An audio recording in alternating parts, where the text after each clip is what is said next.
నీతో అయితే లేదు, నీకు పాలన వస్తలేదు, ఎట్లా పరిపాలించాలో తెలియదు, ఏం చెయ్యాలో కూడా తెలియలేని పరిస్థితులు ఉండి ఏం చేస్తున్నావు? ఎవడన్నా తెలివిగాలోడు ప్రశ్నిస్తే చాలు వాడిని అరెస్ట్ చేయాలి, వాని మీద సోషల్ మీడియాలో బూతులకు పురాణాలు పెట్టియాలి, లేకుంటే బెదిరియాలి. నీకు పాలన వస్తలేదు, నీకు పరిపాలన చేత కాలేదు కాబట్టి ఇవాళ ఇట్లాంటి భాష మాట్లాడుతాం. దాని నుంచి కప్పిపుచ్చుకోవడానికి కోసం ఇలా కేసీఆర్ను టార్గెట్ చేయాలి. పాలమూరు నీళ్ళ గురించి అడగద్దంటే కేసీఆర్ను టార్గెట్ చేయాలి. మొన్నటిదాకా ఓటు అంటాడు, మొన్నటిదాకా ఓటు మాట్లాడినావు. ఇలా మేము అడుగుతా ఉన్నాం, మేము కూడా అంటున్నాం సార్, నువ్వు కూడా ముఖ్యమంత్రి కదా, మేము ఇట్లా అనగానే నీకు బాధ అనిపిస్తుండొచ్చు. మరి కేసీఆర్ గురించి తెలంగాణ తీసుకొచ్చిన సార్ గురించి మాట్లాడితే మా గుండెలు ఎంత అవిసిపోతున్నాయి. నిన్ను కూడా మేము అడుగుతూ ఉంటున్నాం. మరి అక్కడ క్లీన్గా ఉన్నదట. నీకు ముఖ్యమంత్రి పాలన చేతనైతే లేదు కదా. మస్తాన్ దగ్గర పేగులు క్లీన్ చేయడం దొరకలేడట, వాడు దెంక పీకిండట. నువ్వైతే మంచిగా క్లీన్ చేస్తావు కదా, ప్లేగులు క్లీన్ చేస్తావు, మంచిగా బోటి మెడలేసుకొని తిరుగుతూ ఉంటావు. నీకు కూడా ఇంత బోటి పెడతాడు, సాయంత్రం పూట సపరించుకుంటా నువ్వు చేసుకున్న కార్యక్రమాలు నువ్వు చేసుకో సార్. మంచిగా బోటి మెడలకు వేసుకో, అందరికీ మెడలెత్తా పేగులు మెడకెత్తా అని ఎక్స్పర్ట్ వాట కదా నువ్వు ఆ పనే చేయి. మరి నీకు కూడా మస్తాన్ రెడీగా ఉన్నాడు ఇప్పుడు చాలా, ఎందుకంటే బోటి చాలా పెద్దది కదా, పేగులు గీకలు తీయాలంటే చాలామంది కావాలి. ఆయన కూడా వెయిట్ చేస్తున్నాడు సార్. మాట్లాడేటప్పుడు సంస్కారం ఉండాలి కదా రేవంత్ రెడ్డి గారు. మీకు ఇదా నువ్వు మాట్లాడేది? ఒక ప్రతిపక్ష నాయకుడు ప్రశ్న వేస్తే జవాబు చెప్పాలి శాతనైతే. నువ్వు దాన్ని విడిచిపెట్టుకొని వ్యక్తిగతమైనటువంటి దూషణాలు హరీష్ అన్న గురించి మాట్లాడుతూ ఉంటాడు. అసలు హరీష్ అన్న గురించి నీకేం తెలుసు అని అడుగుతున్నా. హరీష్ అన్న వ్యక్తి నీకన్నా ముందే మంత్రి అయినా సారు, నువ్వు గుర్తుపెట్టుకో. ఓ అని అడుగుతున్నావు. నీ ముఖానికి అన్నా మంత్రి అయినా అవేను ఏదో ఆ ముసలోళ్ళు ఉన్నారు, శాతగానోళ్ళు ఉన్నారు కాబట్టి సడుకున గుంజుకొని కూర్చున్నావు తప్ప నీకు అసలు ఆ కాంగ్రెస్ వాళ్ళు సక్కనోళ్ళు అయితే నువ్వు ఇక్కడ దాకా అత్తువా సారు? ఇజ్జత్ ఉండాలి. అసలు కాంగ్రెస్ పేరు తీయడానికి కానీ నీకు అసలు విచిత్రం అంటే విచిత్రమైన పరిస్థితి కనబడుతుంది. పాపం వాళ్ళ అమాయకత్వాన్ని ఆసరగా చేసుకొని వాళ్ళ ఈపుల మీద కూర్చొని ఇష్టం ఉన్నట్టు మాట్లాడుతూ ఉన్నావు సారు. రేవంత్ సారు ఒకటి మాట్లాడాలి. నీకన్నా ముందుగానే మంత్రి అయిండు హరీష్ అన్న. తెలంగాణ కోసం రాజీనామా చేసిన మంత్రి పదవిని వదులుకున్నాడు హరీష్ అన్న. తెలంగాణ కోసం 4 సార్లు రాజీనామా చేసినాడు హరీష్ అన్న. అట్లాంటి హరీష్ అన్న గురించి మాట్లాడతావా నువ్వు? హరీష్ అన్న జై తెలంగాణ అన్న రోజున నువ్వు ఎవరికి జై కొట్టినావు? చంద్రబాబు కొట్టలేదు జై. చంద్రబాబు సంకల దూరలేదు. తెలంగాణ అడ్డుకున్నటువంటి చంద్రబాబు గారి దగ్గర బంట్రోతులాగా పనిచేసినావు నువ్వు. తెలంగాణ కొట్లాడినటువంటి వీరుల గురించి నువ్వు మాట్లాడొచ్చునా? ఆకాశం అంతే. ఎస్, బరాబరి చెప్తున్నాం. 6 అడుగుల బుల్లెట్, తెలంగాణ ఉద్యమ బుల్లెట్ హరీష్ అన్న, గుర్తుపెట్టుకో. నీలాగా చెక్క తుపాకుడు కాదు. చెక్క తుపాకి వేసుకొని ఏమంటారు సినిమాలో, చెక్క తుపాకి వేసుకొని గట్టు మీద పోతున్న ఒక పిట్టనన్న కొట్టడే అని ఒకటి ఉంటుంది. ఒక సినిమాలో ఉంటుంది, ఒక పిట్టనన్న పిట్టడే సోగాడు అని. ఆ సోగ్గాని పాటలు వేసుకొని చెక్క తుపాకులు వేసుకొని చంద్రబాబు ముంగట నడవలేదు. వీరులాగా బుల్లెట్లు దడదడ ఉన్నా కూడా బాంబుల వర్షం కురిసిన, బారుపి రంగులు మోగిన, ఎత్తిన జెండా దించకోయి తెలంగాణకు జయాన్ని నడిచినటువంటి వ్యక్తులు కదా వీళ్ళు. హరీష్ అన్న వెనుకకు పోయినాడు, ఏమన్నా నెరవేట్ల నీలాగా వెనుకకు పోయిందా? అట్లాంటి వ్యక్తులు ఆకాశం నువ్వు చూడాలంటే బరాబరి చెప్తున్నాం. నువ్వు చూడాలంటే నీ తల ఎత్తి చూడాల్సిందే. హరీష్ అన్న వ్యక్తిత్వాన్ని కానీ, హరీష్ అన్న పోరాటాన్ని కానీ, హరీష్ అన్నను కానీ. ఎంతనయాను? అది 6 అడుగులు అయితే నువ్వు 3 అడుగులు, నువ్వు 3 అడుగులు, అది 6 అడుగులు. ఇది ఎక్కడున్నది, ఇది ఎక్కడున్నది ఒకసారి చూసుకో సారు. కాళ్ళ కింద నువ్వు ఉన్నావు, ఆకాశంలో తల అయినున్నది. మాట్లాడేటప్పుడు చక్కగా చూసుకోవాలి. అది మేమంటారు చూడు, తిట్టించుకోవద్దు. ఇంకో అంటే కేటీఆర్ను పట్టుకొని తిడుతూ ఉంటాడు. అద్దంలో చూసుకోవాలట, బరాబరి చూసుకుంటాడు. The hero of Telangana KTR, గుర్తుపెట్టుకో. ఎంత చక్కగా ఉన్నాడు ఆయన. నీ ముఖం చూసుకో ఒకసారి. ఏడుతారు పోరగాలు నీ ముఖం చూస్తే. విచిత్రమైన పరిస్థితి. కానీ ఎవ్వరు పడితే వానికి వీని ముఖం మంచి లేదు, వాని ముఖం మంచి లేదు. నీ ముఖం మంచిగా ఉన్నదా? నాకు నిజంగా బాధ అనిపిస్తూ ఉన్నది. మాటికి ఎన్నిసార్లు మాట్లాడతావా? ఏమో అందరిలాగా కేటీఆర్ పోయి అమెరికాలో చదువుకొని ఉద్యోగం చేసుకొని తన కోసం బతకలే. అమెరికా నుంచి వచ్చినాడు, ఇక్కడ తెలంగాణ ఉద్యమంలో ఉన్నాడు అని చెప్తున్నాం మనం. ఉద్యమంలో ఉన్నాడు, బరాబరి తెలంగాణ ఉద్యమం కోసం కొట్లాడిండు. తెలంగాణ కోసం ఎమ్మెల్యే పదవిని రాజీనామా చేసినాడు. తెలంగాణ కోసం జైలుకి వెళ్ళిండు. తెలంగాణ కోసం లడాయి చేసినాడు. ఆయనకున్న చరిత్రలో నీది ఒకటని ఉన్నదా అని నేను అడుగుతా ఉన్నా. అమెరికా అంటే బాత్రూమ్లు కడుగుడేనా?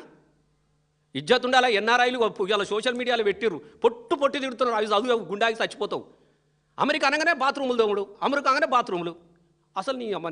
అసలు నాకు నిజంగా చెప్తున్నా రేవంత్ రెడ్డి సార్, నువ్వు తెలుసుకో సారు. నీకు చదువు చక్కగా రాదు, ఏది చక్కగా.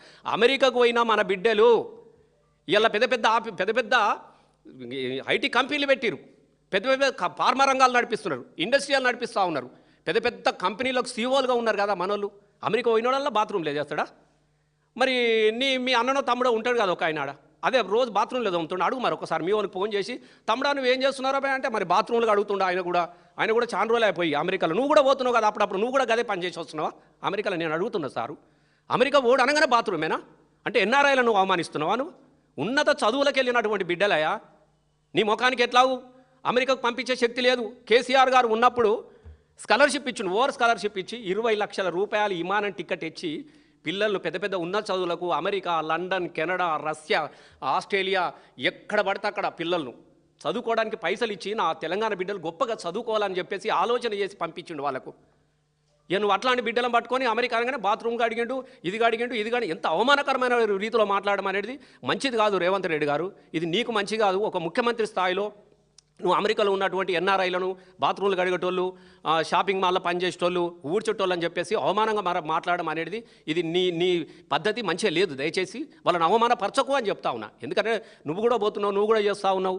ఇంకేమన్నా అంటే చాలు, ఆంధ్రాలో చదువుకున్నాడు, బరాబరి చదివిండు.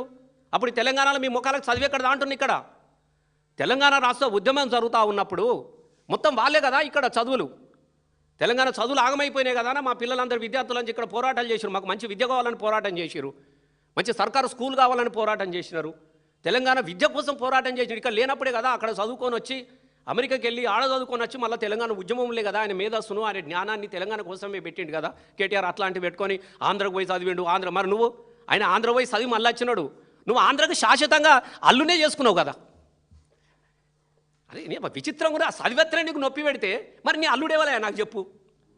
ఇలా నీ భీమవరంకి నీది ఎక్కడ చెప్పు. నీ బిడ్డనే భీమవరంలోకి ఇచ్చినావు, నీ వియ్యాంకుడు భీమవరం, నీ సంబంధాలు భీమవరం, నీ వ్యాపారాలు అన్నీ ఆంధ్రలోతోనే కదా. అంతెందుకు నీ గురువు గడ్డం బాబు, ఆంధ్ర బాబు, నువ్వు అదే పార్టీలో పనిచేసినావు కదా, ఆంధ్రోలతో కలిసి పనిచేసినావు, ఆంధ్రోలో బూట్లు మోసినవు, ఆంధ్రోలకు సేవకునిగా పనిచేసినావు, ఆంధ్రోలో ముంగట బండ్ల మింగట ఉరికినవు. నువ్వు మాట్లాడొచ్చునా ఆంధ్ర అని ఉరకొచ్చునా? పొద్దున్న లేస్తే మరి నీ వ్యవహారం ఎవరితో నడుస్తూ ఉన్నది? అది మాట్లాడడం పద్ధతి కాదు. రేవంత్ రెడ్డి గారు, ముఖ్యమంత్రి గారు, మీరు ఇంత చిల్లరగా, ఇంత నీచంగా, ఇంత చిన్నగా మీరు ఆలోచించద్దు. మరి మొన్నెందుకు పోయినావు? మొన్న పోయినావు కదా. మొన్న పోయి ఎస్ఆర్ నగర్కి వెళ్ళి ఎస్ఆర్ నగర్లో మొత్తం ఎలక్ట్రానిక్స్ ఫంక్షన్లో ఎన్టీ రామారావు విగ్రహం పెట్టేస్తా నేను, ఇది చూపిస్తాను. మరి వాళ్ళకి ఎందుకు ఇచ్చినావు? వాగ్దానాలు ఎందుకు ఇచ్చినావు? నీ అవసరానికి వాళ్ళ బూట్లు నాకుతావు ఆంధ్రలో. ఇలా ఆంధ్రలో కేటీఆర్ చదువుకుంటానగానే నొప్పి వస్తున్నది నీకు, ఏలనగా మాట్లాడుతూ ఉంటావు. మరి ఇదే మాట జూబ్లీ హిల్స్లో ఎందుకు మాట్లాడాలి? ఆంధ్రలో ఓట్లద్దు మాకు, ఆంధ్రలతో ఇదే వద్దని చెప్పేసి ఎందుకు మాట్లాడాలి? నీ అవకాశం కోసం, నీ అవసరం కోసం ఇలా ఎన్ని చేయాలో అన్ని చేస్తూ ఉన్నా కదా నువ్వు మాట్లాడేది. మాట్లాడేటప్పుడు చూసుకోవాలి కదా. ఎంత విచిత్రమైన పరిస్థితి ఉంటే తెలంగాణకు నిజంగా చెప్తా ఉన్నా నేను. ఆ రోజు ఇద్దరు ఏం శాపం వచ్చింది. ఆనాడు తెల్లగడ్డం బాబు అడ్డం పడ్డాడు తెలంగాణ రాష్ట్రానికి. ఇలా ఈ గడ్డం బాబు కూడా గదే చేస్తున్నాడు. గడ్డంతోనే గండం వచ్చింది తెలంగాణ రాష్ట్రానికి. నేను నిజంగా చెప్తున్నా, గడ్డాలతో గండమే ఉన్నదే. ఆ రోజు తెలంగాణ ఉద్యమంలో ఆ గడ్డంతో కొట్లాడినాం, ఇప్పుడు ఈ గడ్డంతో కొట్లాడుతున్నాం. అట్లా ఏడిసి సచ్చిర్రు. వీరు గండం ఎన్నడు పోతుందో మనలే కదా. గండం గట్టెక్కిందా అని చంద్రబాబులు గుండంలో ముంచకు బాబు అని చెప్పేసి ఆ రోజు పాటలు పాడినాం. మళ్ళీ ఇదే రోజులు మనకు కనబడతా ఉంది. ఒక సినిమా ఉంటుంది పాతాళ భైరవ్ అని, అందులో ఒక 2 క్యారెక్టర్లు ఉంటాయి. సదా జప అని ఉంటాడు ఒకడు క్యారెక్టర్. 2 క్యారెక్టర్లు ఉంటాయి. ఇప్పుడు ఈయన కూడా కొంతమంది ఉంటారు సదా జపలు.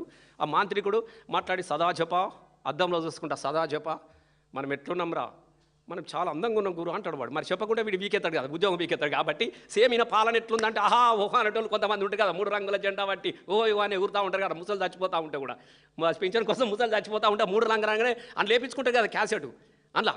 అట్లా సేమ్ ఆ మాంత్రికుడు అద్దంలో ఎట్లున్నావట, అంత బాగుంది కరెక్ట్ చెప్పురా అంటాడు. అద్దం మంచిగానే ఉంది కానీ మన అందానికి జర గడ్డమే అడ్డమైంది బాబు అంటాడు వాడు. అంటే ఈ గడ్డం తీయమని అంటాడు అన్నట్టు. అంటే ఇప్పుడు సేమ్ గదే గడ్డం కథలు నడుస్తూ ఉన్నాయి. ఎంత విచిత్రంగా మాట్లాడుతున్నాడు అంటే అట్లా మాట్లాడవచ్చు రేవంత్ రెడ్డి గారు. మీకు వేరే ఉద్దేశంలో కాదు, మేము తిట్టాలనేది కూడా మాకు షోక్ లేదు. నీలాంటి తిడితే కూడా మాకు ఏమీ రాదు. అనవసరంగా నోరు పారేసుకోవడము, మా నోరు గూల తీరుతుంది తప్ప నీ దూల తీరది ఎంత తిట్టినా కూడా. ఎందుకంటే నువ్వు మాట్లాడుతున్నటువంటి భాష అనేది అది కరెక్ట్ కాదు. అట్లున్నావు ఏం భాషనే వ్యక్తిగత దూషణలు చేయొచ్చునా? మరి ఏం చక్కగా ఉన్నదా?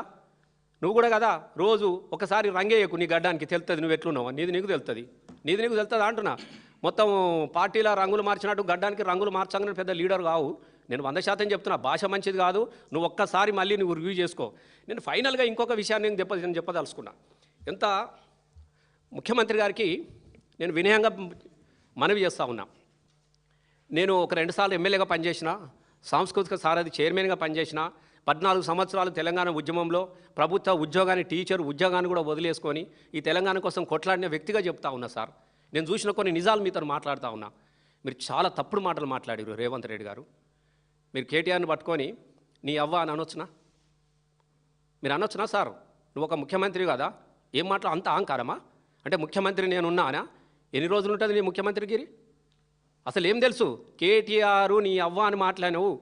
కేటీఆర్ అవ్వ గురించి నీకేం తెలుసా అని అడుగుతున్నాం రేవంత్ రెడ్డి గారు.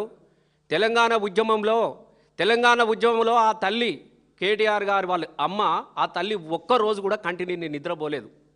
అర్ధరాత్రి ఎప్పుడు తెలంగాణ ఉద్యమ బిడ్డలు ఇంటికి వచ్చినా కూడా కడుపు నిండా అన్నం పెట్టినటువంటి తల్లి బాబు, నీకు తెలియకుంటే నువ్వు అప్పుడు ఏడున్నావు, నీ బతికేడున్నది. ఆంధ్రోలు పెట్టిన బిర్యానీ పొట్లాలు తిని కూడా బతికిన రోజున తెలంగాణ బిడ్డలకు ఆ తల్లి నందినగర్లో ఇంట్లో అన్నం పెట్టింది. మాలాంటి అనేక మంది తెలంగాణ ఉద్యమ బిడ్డలందరికీ రాత్రనక పగలనక స్వయంగా వడ్డించింది. అట్లాంటి తల్లిని పట్టుకొని అందరి తల్లి ఆమె, ఒక కేటీఆర్ తల్లే కాదు, మాలాంటి తెలంగాణ ఉద్యమ బిడ్డలు అందరూ కూడా ఆమె తల్లి లాంటిది. అట్లాంటి తల్లిని పట్టుకొని నీ అవ్వ అనొచ్చునా? ఒకసారి మీ అవ్వని అడుగు, పోయి చెప్తుంది, ఉంటే అడుగు నువ్వు.